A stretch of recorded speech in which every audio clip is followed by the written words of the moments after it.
Well, I'm putting my Afghanistan tribal chief hat because I'm supposed to give all of this wisdom today. So please go ahead, Sam. Don't worry. Welcome everybody. Our first ever live hangout on YouTube, coming to you from all over the world. We've got the team here with us today, and we're talking about covering live events on social media. So with us today, on the far left of our screen, there is Denise Young, and Denise is the Communications Director at the International Council for Science. Beside her there is Johannes Mengel, who is a Communication Officer as well there at the International Council for Science, and working with the Future Earth program too. To the right there of him, is Lizzie Sayer, Communications Coordinator at Future Earth, collaborating with the International Science Council, and Marina Charbonnier, if my French is correct, probably terrible, but she's coming to us from YPAD, and Peter Casier, our special guest for the day, our social media agitator, international social reporting guru extraordinaire, who's here today to talk to us a little bit about live reporting from events. So over to you, Denise. So Peter, my first question. Yeah. I often struggle with understanding what we're trying to do when we're covering live events with social media. And my concern is that we can make a lot of noise, but how can we avoid being what Shakespeare said, that I paraphrase, telling a sound of incredible noise and fury signifying nothing. So that's really my question for today. Yeah, I think it's a little bit of feedback through Johannes' microphone. I think when you're probably speaking. Yeah. Yeah. Okay, I heard the question, Denise. No problem. Well, if there's one thing that I hate is creating noise just for the sake of noise, and unfortunately with social media this is very easy to do, and it's a pitfall that many people fall in.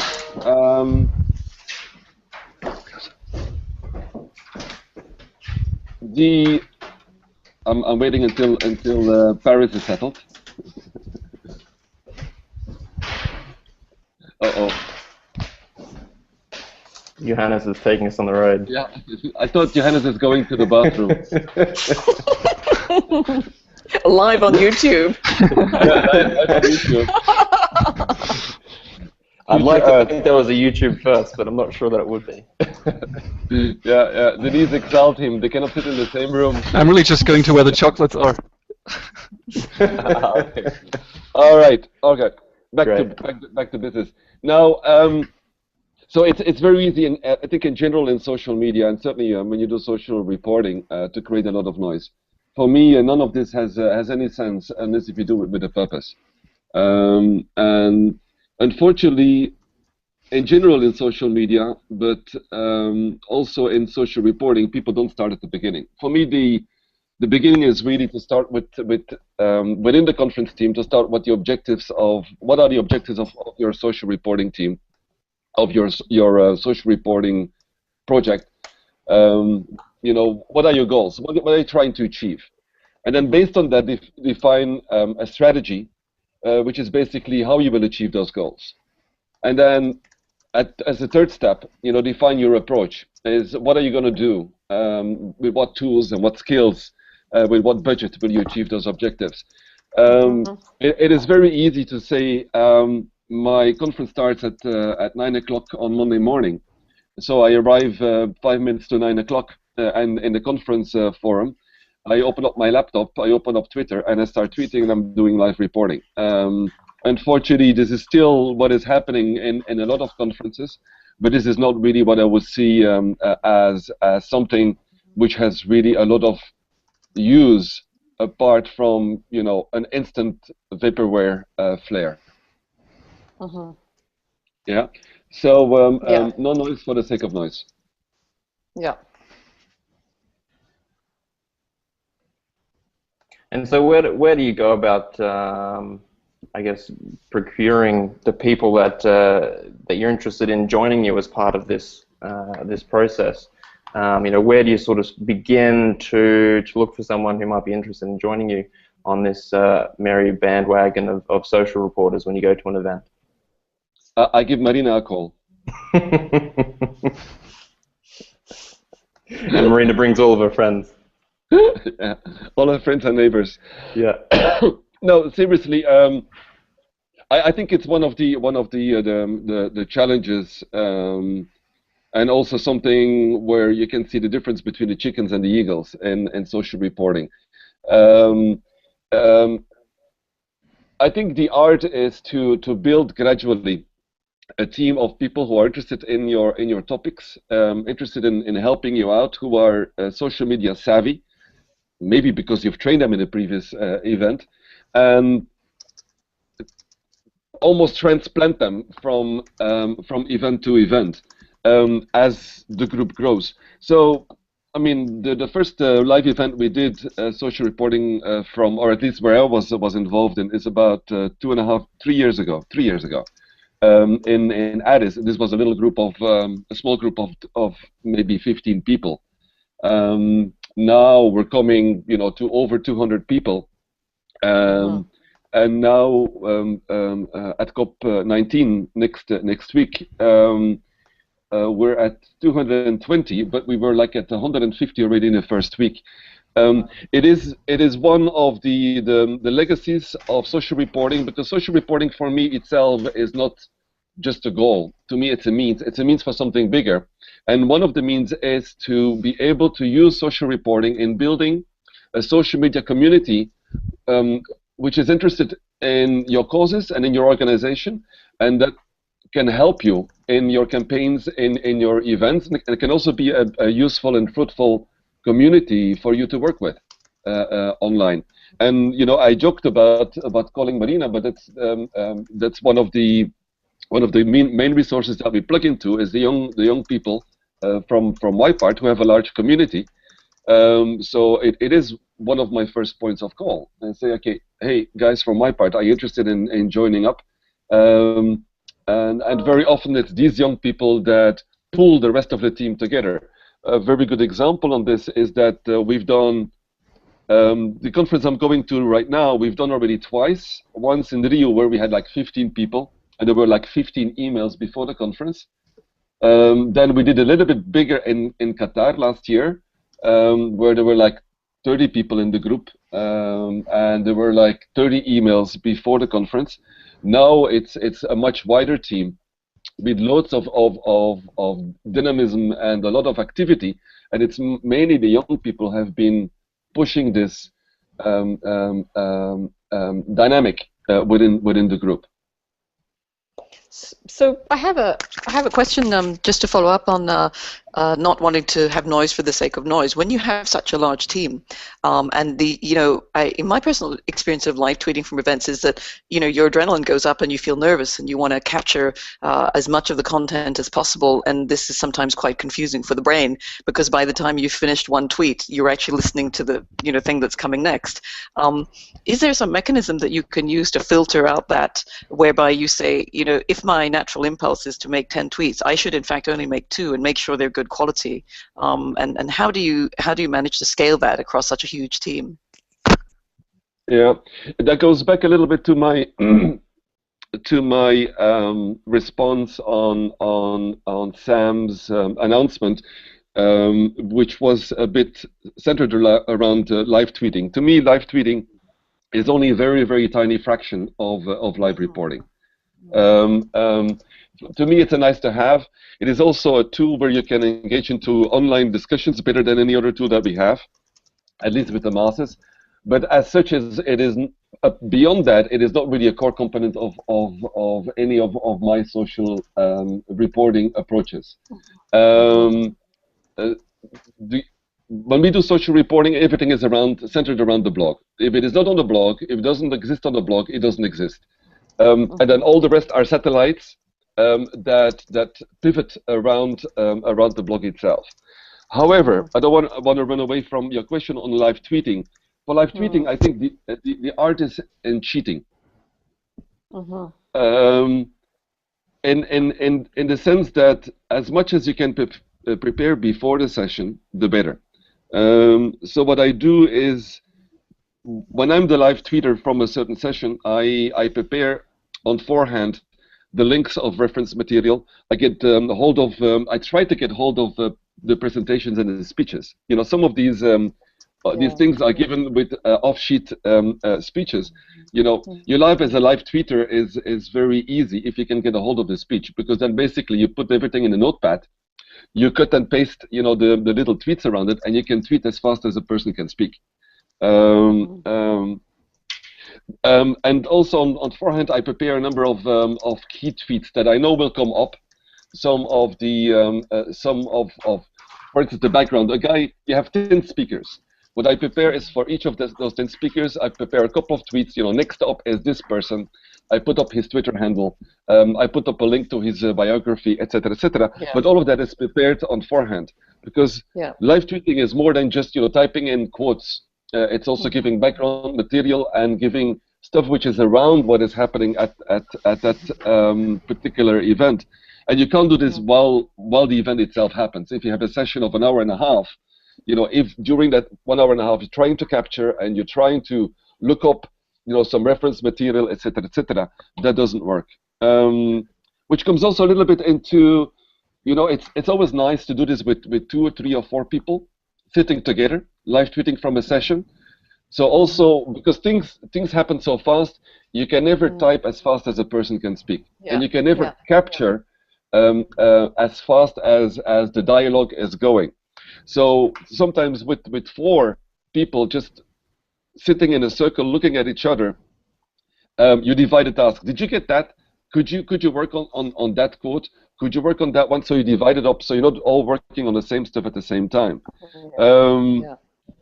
Because at the same time also, I mean, there's many tasks which are going on. Live tweeting is not just broadcasting, it's not just getting on your soapbox. You also need to monitor the conversation which is going on. Because sometimes you do live tweeting, but then also you give opportunities for people from the online public to ask questions. But then you need to monitor the conversations going on onto your stream, and that by itself takes away part of your attention. Now, if you do away with all of that, you're well prepared, you have a team, and then you're working on a tweet. I think the art in there is to switch off your brain, switch off your ears, mute your ears, and only work on that particular tweet. Not trying to listen anymore, but with half an ear on what's going on, while still trying to scope the tweet. It takes, you know, easily 30 seconds before you can send out a tweet. You know, once you have the thought in your mind, you heard something, and before you can send it out, it takes about 30 seconds minimum, I think, to scope it, to put it into 140 words, make it attractive. But then, you know, at least my male brain cannot do anything else. You know, I need to concentrate on that tweet, so I don't even listen anymore. I know I'm going to miss probably 50% of what is being said at that session if I'm tweeting by myself, but you know, that's a fact of life.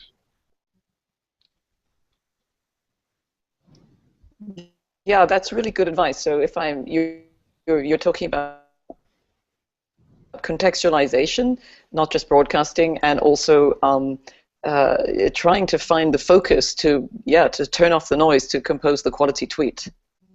Yeah, and prepare, cheat in advance. Yeah. Okay. Yeah. Sam, do you have any? That's my big takeaway from that. Cheat in advance. Yeah. Yeah. No, perfect.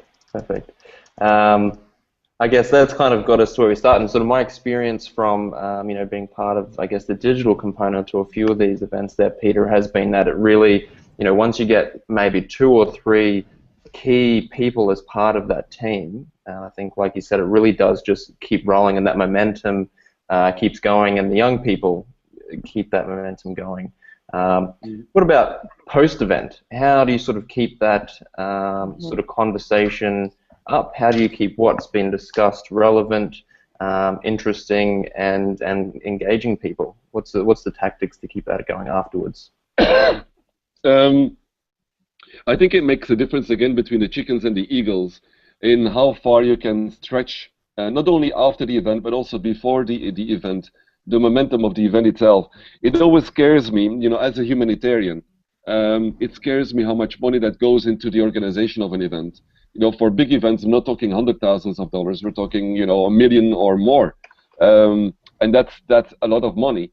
If it is concentrated to just, you know, 2 days or 3 days, or even if it is 5 days of an event, and there's nothing before and nothing after, it pisses me off. You know, if it is only condensed to just the 5 days. So to me, part of the art of social reporting is how much you can stretch that momentum on around the topic of the campaign before and after, and it's a momentum that you build very gradually, peak at the event, and then gradually, you know, build it down. You cannot stretch it after the event for months and months and months in a go, based on the same material that you have retrieved from the event itself. But it's pretty easy as using the social media channels that you have to stretch it. And I have, you know, I can put it on the on your Google Plus site. I once did an analysis between two events, same public, same amount of people, same topics, one at Rio and one at COP18. The difference between the two approaches, where you can see just in web traffic the peak on one single day at Rio, where it was stretched to almost a month and a half at COP. Now, how do you do that? Well, first of all, it comes kind of natural because a lot of the content is still coming out after the event itself. Sorry, Peter. I'm a little confused. Are you saying the Rio was the better one, or the COP was the better one? And could you explain a little bit the difference between the two events? Yeah, COP, Rio was a one-day event. COP was a two-day event. But at Rio, when we look at all of the traffic, the web traffic as well as the Twitter traffic and all the social media traffic, was all condensed around that one single day. It was not stretched any further. At COP, we decided to do it differently with a different approach, and spread out the peak traffic from a month before until almost a month after. And it's amazing with just a little bit of an effort and concentrating on that, how much traffic that you can generate before and how much traffic you can generate after. And you know, for me, traffic or interest or momentum, it's all the same. I'll send the link on your Google Plus page to the post. That'd be good. Yeah. Great. So really, post your event, we're talking here new material that's sort of come out of that, and that's it, like in the form of blogs or? Yeah. Although, as much as I can during the event itself, I'm stressing that the material has to be generated during the event itself. So normally the task of the social reporters is when they're doing live reporting on day A, it has to be up by midnight of day A. Because the next day already worked on another piece of content, the next day another piece of content, and it will never get up. Having said that, still, there is quite a bit of content which comes out afterwards, which comes out because people cannot finish all of the blog posts that they started. They cannot finish all of the podcasts or the videos. So as the stuff is coming out, also on the outcome papers, blogs around outcome papers, then you can continue to write blog posts and continue with that dynamic. But that's probably as far as you can stretch it, Sam, is with that content coming out, stretch that momentum. Normally what we do, we're really happy if it continues for a month after the event. After that, it's very difficult. It depends also how quickly the events follow, and certainly in our branch, because we have a very niche branch. So this is I think one of the difficulties that, for instance, ICT for Ag will have at the moment, because a lot of the people there, or a big part of it, will start shifting to COP. So for them, it will be much more difficult to keep that momentum going. If you're a single event in your branch for the next 2 months, it's easier to stretch that momentum. Yeah, okay. I've got a question here coming in from YouTube from an Antonella Pastore. Hello, Antonella. Thanks for listening in and watching us. She asks, talking about preparations, how important or relevant is the technical background of the social reporters?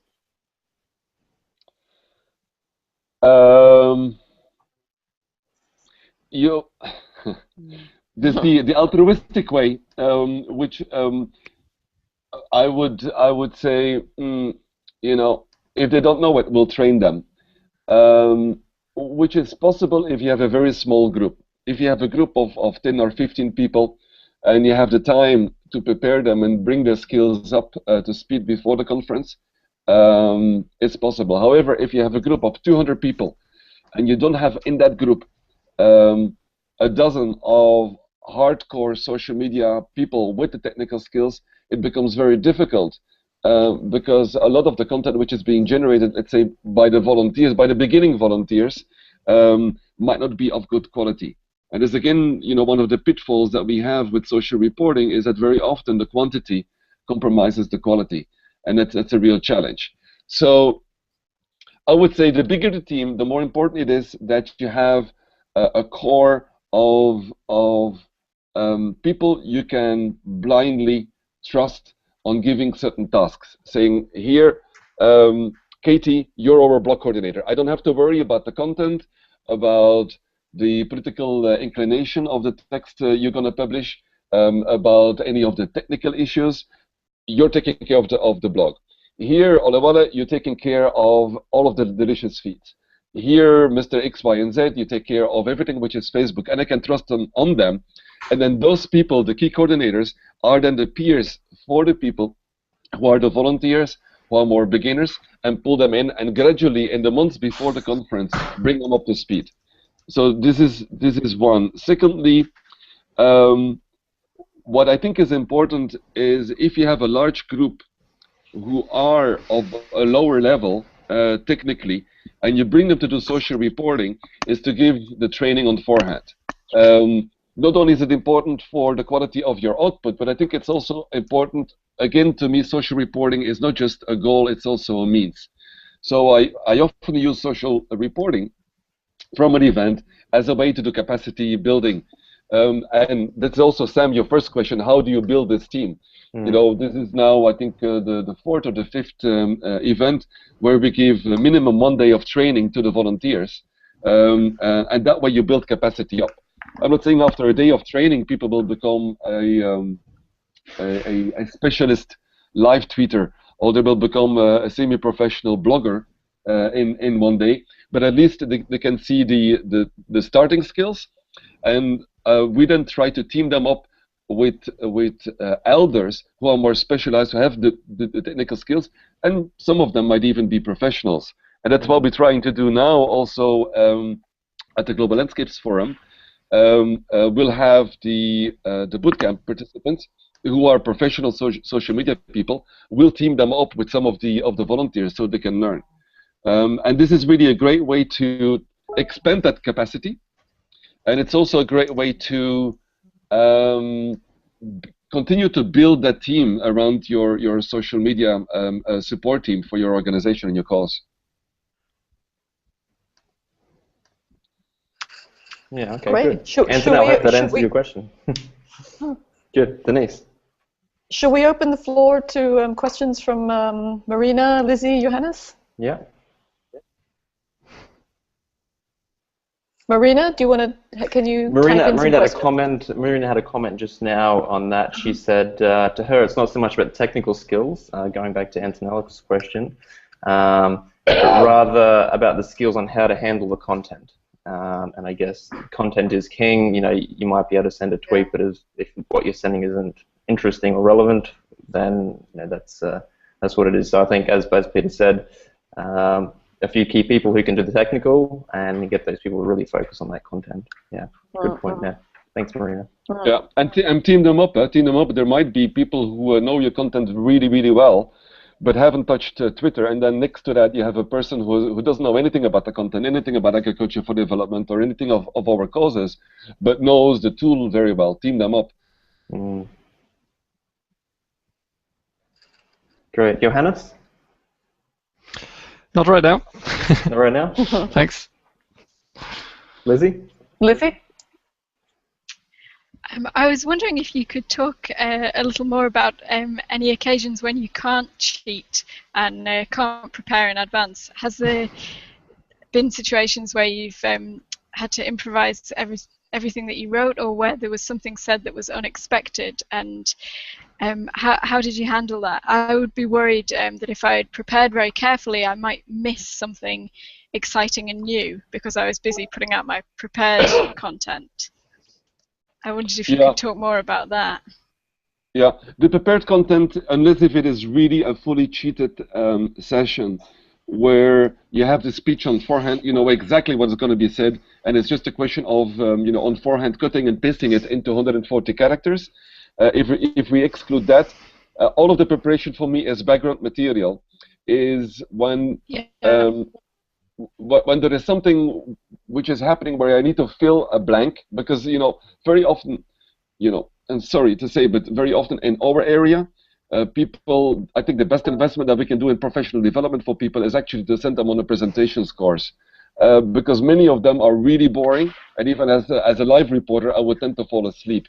So I need to fill those gaps with something which is a little bit more exciting, which is around the context of that particular session.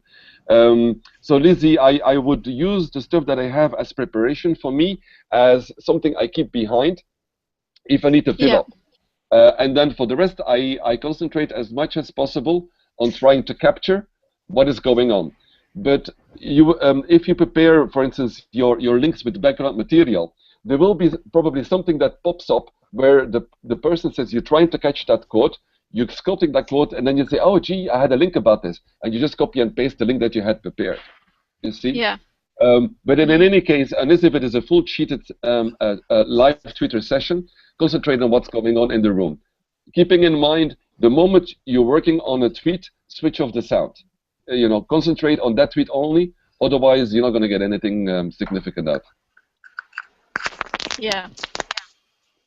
Marina had a question. Sorry, you're right, Denise. No, you go. Yeah, go ahead.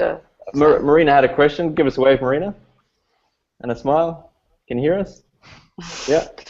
There she is. That's her. Marina's got a question. She wants to know, Peter, how do you promote the different content spread out via social media on the websites? So YPod website, etc. She says, say they're not the owner of the content themselves for the Global Landscapes Forum, but they want to promote the content on ypod.net without having to repost it. How would you go about doing that? Well, it depends how much effort you want to put in there. On top of my head, what I would say, if you have the time and the staffing available, and Marina will say, no, yes, no, you don't have the staff. Marina has all the time, No, but seriously, on top of my head, what I would do, if staffing and time is available, I would take some of the content and group it in one blog post, for instance, which is tailored to more the stuff that I'm working on. Like in Marina's case, working with the young, take a couple of blog posts which are related to stuff which have been coming up with the young people before, and not simply aggregate them, but repurpose them in a brand new blog post referring to the original blog post. And that way you create original content to your website more than just cutting and pasting. If beyond that you want to, and maybe I understand where Marina is going, where there were a number of Whitepart written blog posts, should be published them on both. Or there is something which is really interesting, which is being published on the conference website. Can I publish it on my blog also? In principle, I would say yes. I wouldn't duplicate content that much. Google doesn't particularly like that. But if it is something which is really interesting and really to the topic of your website, copy and paste it and say, original blog post with the link. I hope that answers Marina's question. She's nodding, so I think that's... Are you nodding? She says the Global Landscapes Forum is a page based on #youth with all of the youth blogs, and they can benefit from this. Mm-hmm. Oh, sorry. Can I benefit of this? Take it. Yes, as far as I can see, I mean, you can just copy and paste the aggregation post. Sure. But I would not copy and paste, for instance, all of the blogs which are. I mean, in this particular case, the Global Landscapes Forum has a lot of youth posts. I would not just copy and paste all of these posts. I wouldn't do that. I would aggregate some, copy and paste some, but it would be more interesting to take a couple of these posts and bring them into a complete new one and fresh content. I have a question about audiences. How are you filtering everything that you do through this awareness of multiple audiences? So, for example, the Global Landscapes Forum. If I've understood correctly, the overall objective strategically is to get agriculture and forestry communities to listen to each other and work more closely together. So this is really an internal audience. However, I imagine that your social reporting efforts are also directed at two other groups, which is external stakeholders and the mainstream media, notably at a place like COP. So how are you managing that? You know, down to the level of each tweet, each blog post, or do you have to, silo them out a little bit or something? No. I would not go that deep into the technical part, Denise. I mean, there's more stakeholders. Like in this forum, there's more stakeholders than that. We have the youth, who is a target audience for us, youth and universities. Policymakers. You have basically, everybody who's working somewhere, somehow, in agriculture for development. Agriculture in the wide sense, it's agriculture, it's forestry, agroforestry, fisheries, natural resource management. You have natural resource and environmental policy groups and advocacy groups. I mean, it's very wide. What I'm always trying to do is at least have them define. But this is something that comes from the organizers of the event. Define what could be the target audiences. We tried on several occasions to go a step further for an event. Try to go a step further and say, okay, let's classify them and let's now try to identify them. Up to the level of, okay, we're targeting environmental UNFCCC policymakers. We made a list of like 200 Twitter accounts. So we try to find out where are they living in social media, where are the blogs, where are the Twitter accounts, where are the Facebook accounts, and then try to target them that way. But you can do that, but you're really going to be busy for a long time.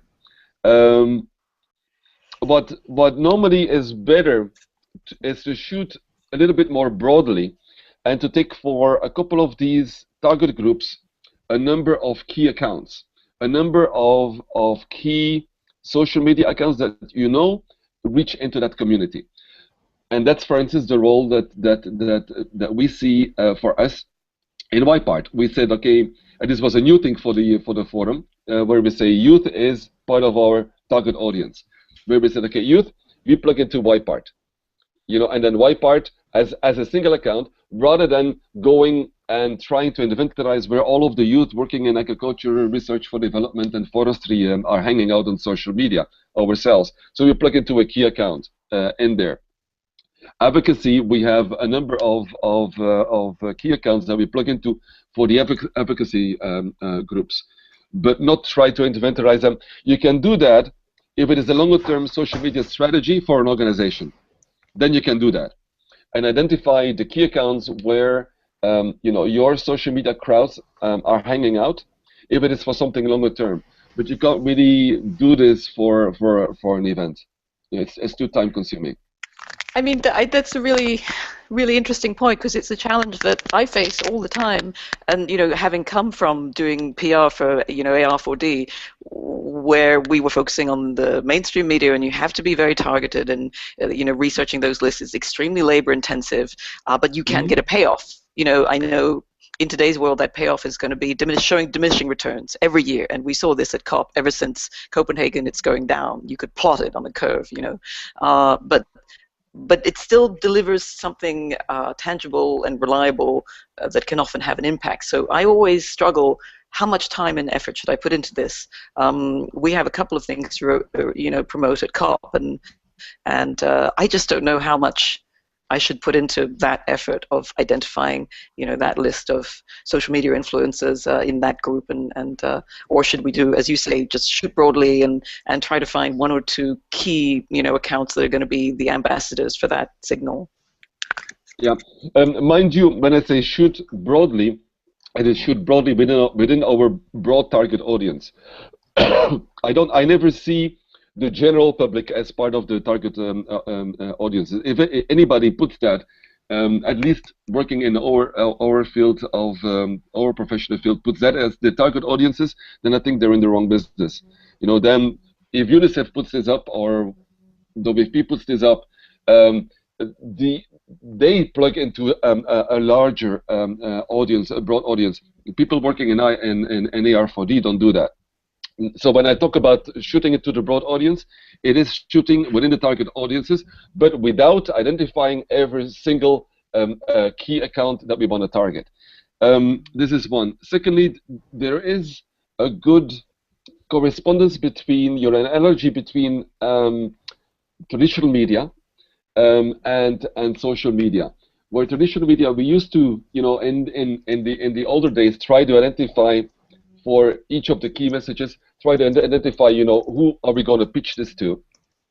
We could do this also in social media. However, if you look at it, when you do an event and you have a very successful event on the traditional media side, how many articles have you placed?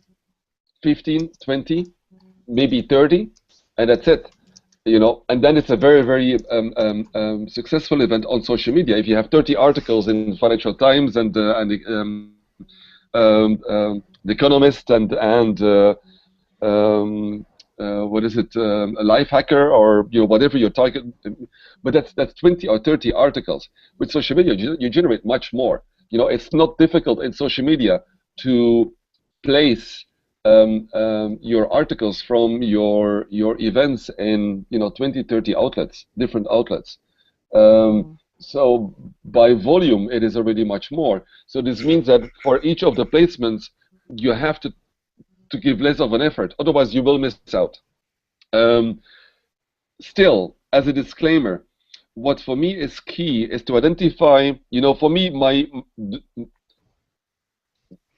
where somebody is doing social media, and specifically for events where you have a flash mob of outreach, where the true value comes in for somebody who coordinates the efforts is his Rolodex, his or her Rolodex of email addresses of people who actually have their hands on the social media outlets for a number of those identifiable key outlets that we want to reach out to. And that to me is really important. If you have, for instance, in your line of business, I would assume, what you lock in two different safes would be the email address of the person who has his hands on the Twitter and the Facebook account for UNEP, for instance. Yeah. Yeah, exactly. Or UNFCCC. Yeah. Yeah, exactly. And those I would see as my key accounts. I would try to make my allies say, okay, listen, I want to reach out. UN is part of the UN audience is part of my target audience. I would try to team up with UNEP and try to see if they're interested in broadcasting more within the UN community. But in there you do need to carefully select and spend a long time identifying and building up that relationship with those people managing those key accounts, just as we used to do with traditional media. Exactly. That's right. Yeah. You nailed it. That's it. Yeah. So it takes time. Yeah. Some quick questions coming in here from YouTube, and jumping on the back of that traditional media. Peter, there's a question on from Ali Bizbour on traditional media, and wanting to know, do you think that practicing journalists or people working within the media, whether they're spokespersons or advisors, How can they be involved with this kind of exercise, looping in with these social reporters, and how can they be used to potentially influence political leaders or government policymakers? Well, there's two questions in there. It's There is. the policy part and the having impact part, and then the marriage between traditional media and social media. Let me just write it down. The two worlds used to be very separated, traditional media and social media. In the past years, gradually, the border has been disappearing, just like the border has been disappearing between websites and blogs, for instance. You see more and more within events or also in the media outreach for organizations and nonprofits, a marriage between traditional media outreach and social media outreach. Also because the outlets themselves start to merge. If you look, for instance, at the New York Times, is this traditional media? Yes, but they also have their blogs, which are much more informal, less vetted, more opinionated. So the New York Times blogs are the social media or the traditional media. If you look at Huffington Post, you know, by default I would say, you know, traditional media. But then again, it's fully crowdsourced reporting, so probably it's more social media. Look at AlertNet. Is AlertNet traditional media or is it social media? Well, probably partially traditional media. But then again, they have a lot of crowdsourced reporting also. So the outlets themselves are starting to come closer together. You can look at it the other way also. You can see some of the blogs who are probably looking more professional have more vetted content than some of what we call the traditional media, like Fox News. I didn't say that. Did I just say that? No, say that? you did No, not. I didn't say that. No, I didn't take a pitch at far right in the US, did I? No? No. I should tell you the story when I was exiled from the US, but anyway. We'll save that for another hangout. We'll save that for another hangout. Now, as the outlets themselves are coming closer together, traditional media and social media, I can see already now that also the skills set and the people, the profile of the people, will come closer together. It's remarkable how fast this goes.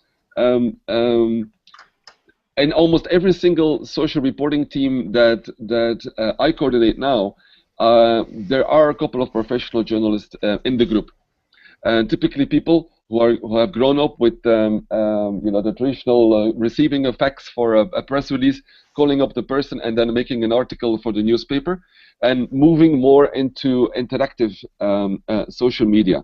There is a lot of interest from journalists in social media as a source of input, but also as a source for them for output, for professional output. So I will see those merge, social media and traditional media. I bet you, just like the difference between websites and blogs, in more or less you know, 5-6 years disappeared. Also, traditional media and social media, gradually that border will disappear. Now, there was a second part of the question: is influencing policymakers. That's a big one. There's a big difference between social media reach and social media impact. I normally live, except when I'm here in cold Belgium for the moment, but normally I live in Italy. If I go on my balcony in Italy and start preaching in my mother tongue, which is Flemish, on the street about the impact of climate change adaptation for farmers in Ghana, I will probably attract 200 Italians standing up and looking at me on my balcony, not understanding a single word of what I said, and certainly not being interested in the topic, just standing there. They hear, but they don't listen. In social media, I would have reached those 200 Italians, but I would have impacted none. That to me is the difference between reach and impact. That's why I don't get really stuck on a lot of numbers. You know, we had 1,000 tweets yesterday. We reached 600,000 people on Twitter yesterday. We had 10,000 readers on our blogs. This to me by itself doesn't mean much. It only means a lot if these people are part of my target audience. And in there, for instance, what am I saying? Policymakers would be typically in the COP environment, would be part of the target audience. You want my frank opinion on that? Sure. You sure? Yeah, 100%. Yeah, I don't think that you would be able to influence much of the policymakers, for instance, around a COP through your social media outreach, not the policymakers themselves. What I would target would be the young people, the advisors, the people behind the scene of each of the policymakers who are using social media, who are using as a source of information, who do the research work, and would be the policymakers for the future. I would try to target them, not the policymakers themselves. One. Secondly, like we're trying to do now with the event for next week, is trying to put an equitable and balanced landscape approach towards climate change adaptation and into the COP negotiations. This is an effort which takes years for people to realize that agriculture, fisheries, forestries, agroforestry, land management, all by themselves are not individual pieces, but they all need to be managed together. So we've been trying to bring those messages and the importance of the individual aspects as well as the whole for a number of years now. This is not something that you can do with one single, be it traditional media, be it social media event, not on the level of policymakers. I'm not saying there is an earthquake in Tajikistan, God forbid. There is an earthquake in Tajikistan this afternoon. By tomorrow, I want to raise $1 million through online fundraising through social media. There, you can do that. Changing policymakers' ideas and concepts is much more of a longer-term job. And this is for traditional media as well as for social media. And I hope with this I answered the second part of the question. Yeah, that's good. There's another couple coming in from YouTube. If we can probably do those quickly. Guys, I know we started a little bit late, but have we all got the 10 or 15 minutes or so? Yeah, if we wrap up on 15, that would be good for me, I think. Okay, perfect. So a quick one coming in from Ms. Antonella Pastore. She says, "Hi Peter and all, got another question for us." And we'll go back towards, I think, where we started and selecting our team for our social reporting gig. And she wants to know, for the people's background, what about their subject matter experience? For example, in the case of live coverage of a climate change conference like COP19, is it preferable to involve climate scientists as live reporters, or is it okay to have people who are just more semi-interested in the topic or who are just good at being live reporters? Yeah, this closely relates to what Marina, the question that Marina has asked, and it's back again also to the question of, making noise or making actually having an impact. You need the two.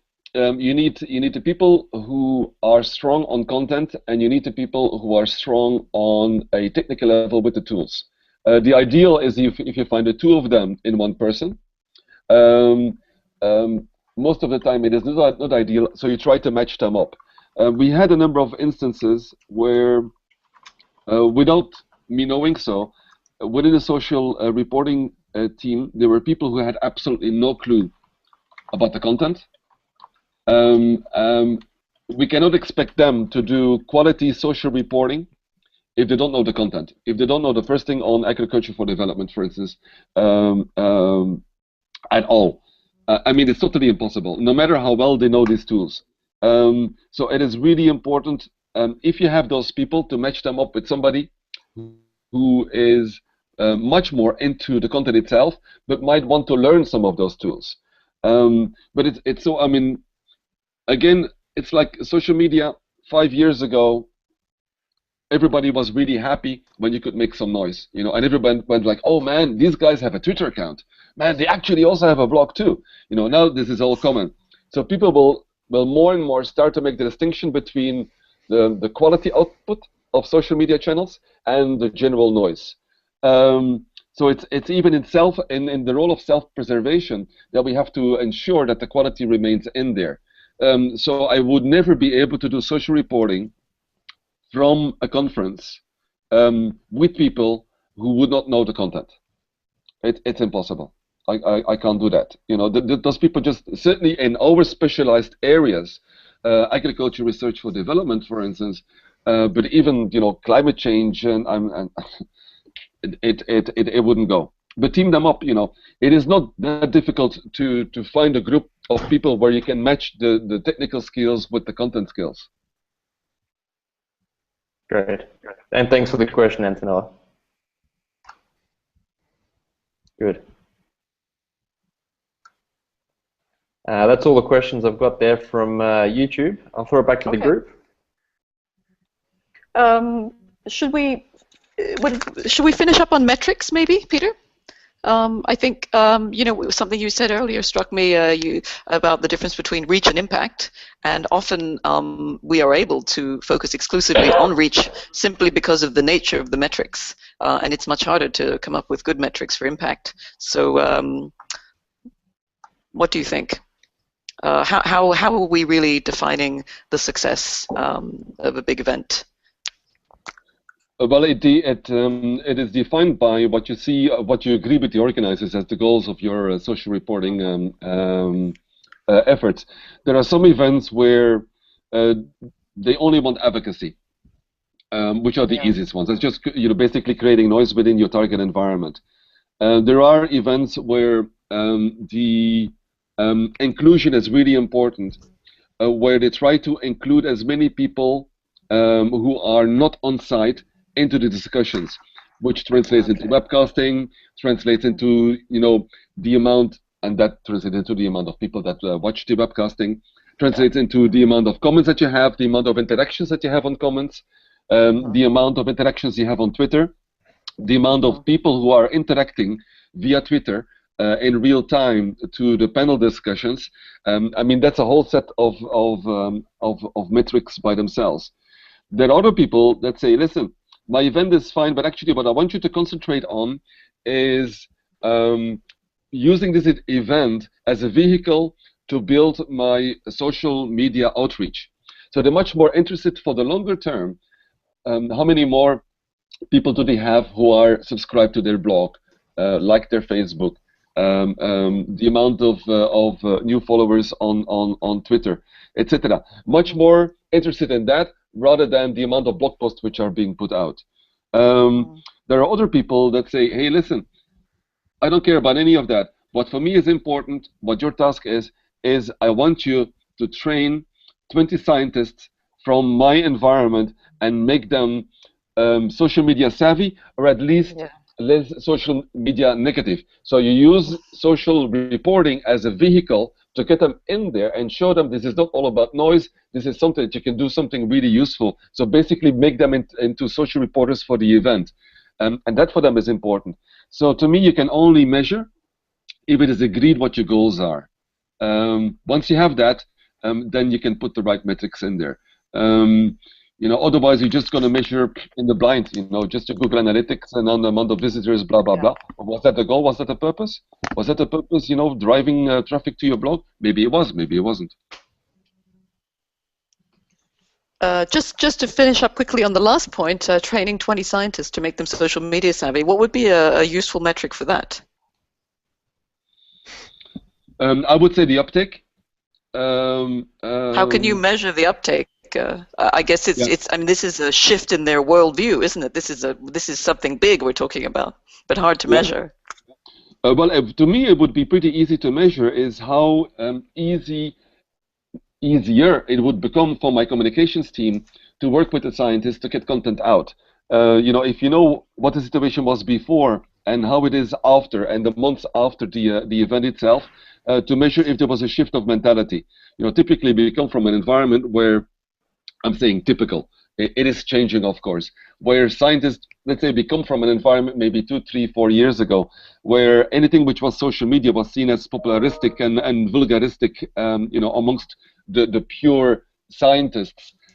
this is shifting, but it still is ongoing, and some organizations still look at certainly in the scientific world, look at social media as something like maybe nice to have because everybody else has it, but for the rest we could really do without. In there, if we can take the scientists and show them how it can really be of purpose for them in their work, as of purpose in the discussions of their work, but also what the impact is of their link with social media for the advocacy of their work, which is linked to fundraising, for instance, which is also linked to how many times their articles are downloaded, etc., etc. There would be a shift. I think it would be easy to measure for the media team, for the communications team of any organization, to say, hey, since that event happened, I don't really, with those 20 guys, I don't really, with 15 of them, I don't really have any problems anymore for them to answer my phone and spend an hour in an interview to write a blog post around a certain report that they brought out. Would be pretty easy to measure, I think. There's a comment here from Marina as well. She'd like to throw in that it'd be good to measure how much content they produce and also the quality based on how much re-editing the submissions would need. So as a way to measure that. Yeah, this is on the one on scientists, right, Marina? That's right. Yeah. One word of caution in there is I'm normally pretty cautious in trying to convert scientists in being good bloggers. There are not many scientists who are good bloggers and good writers, apart from good scientific article writers. Too often organizations make the mistake in trying to convert a scientist and make a professional, a semi-professional blogger out of him or her. I don't think that's the right approach. The right approach to me is make sure that they have time available to work with your media team, so that the media team, so it is easier for the media team to do their work. So when a new report comes out, they can spend an hour and a half with you, on trying to make a good, enticing blog post. One. Secondly, also to understand that a blog post is different from a scientific article. A blog post is more enticing. It's more frivolous. It is a teaser into something else. It is not something which has to be vetted and peer reviewed by 200 people. Having them understand that. So I would not try to have my scientists become good writers, but have them be more supportive of my communications too. But So, it could be measured. I have one question which slightly relates to a lot of what was said before, and sort of you can have when you build your social media outreach for an event, there's sort of different levels of integration that your communications work can have with the event, ranging from that you build in the social media audience, accept questions from them, to sort of having the social media outreach as an add-on that you really just build on top of an existing program. And I was kind of wondering what sort of connection there is between building the outreach into the design of the event and the success of your social media outreach, and what sort of the key factors are, in your opinion, that need to be built in the design of an event to facilitate a successful social media outreach.